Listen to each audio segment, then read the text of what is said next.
Welcome back. This is the Veterans Business Journey. I'm Jesus Hernandez. You've probably noticed how the changing demographics are causing social and economic changes. Those changes are also influencing our military readiness. The Veterans for New Americans, a network of influential veterans representing each of the military branches, has begun to address the needs of military service members who are immigrants.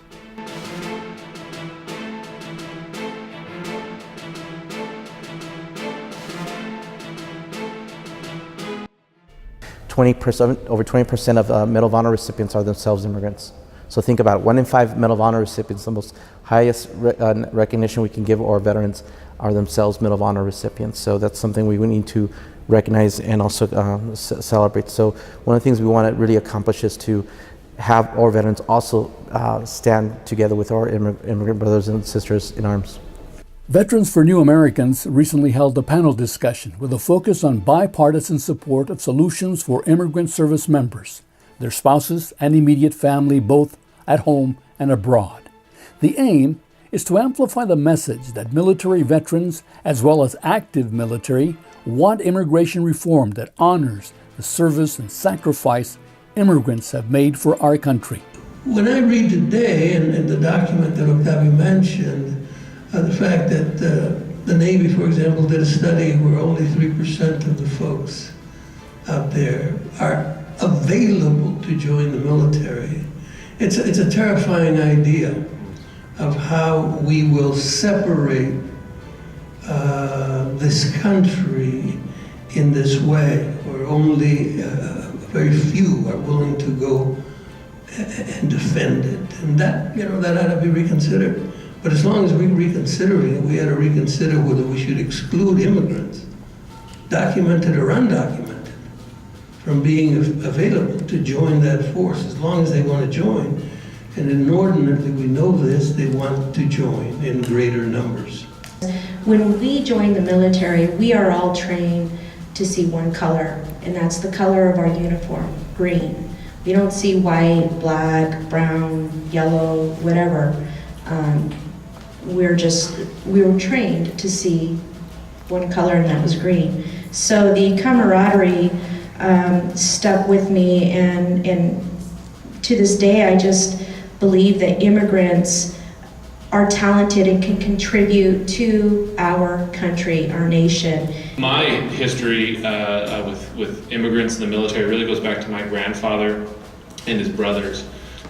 Who were immigrants coming from Italy, and in World War II all served in that war.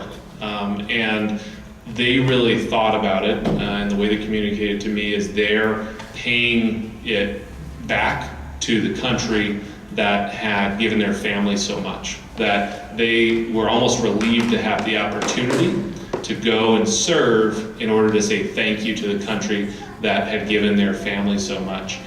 According to Veterans for New Americans, immigrant service members contribute to the diversity of our armed forces and much needed talent.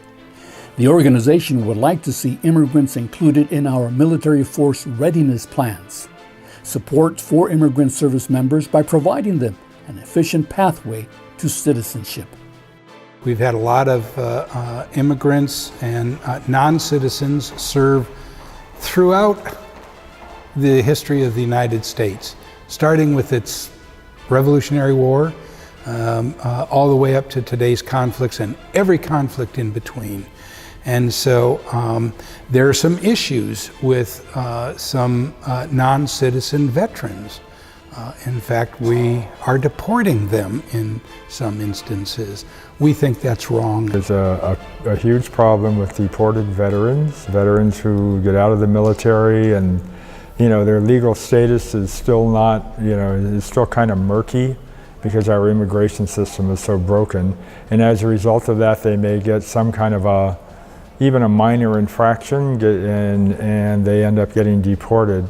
Think about what it takes, the courage to leave one's own country to come here for a better place, and also to express a sense of gratitude. Even the sons and daughters of immigrants, I come across so many, like myself, who have our sons and daughters of immigrants who want to give back and say thank you to the country. And one way of doing it is serving in our military, and so we want to celebrate that commitment and support.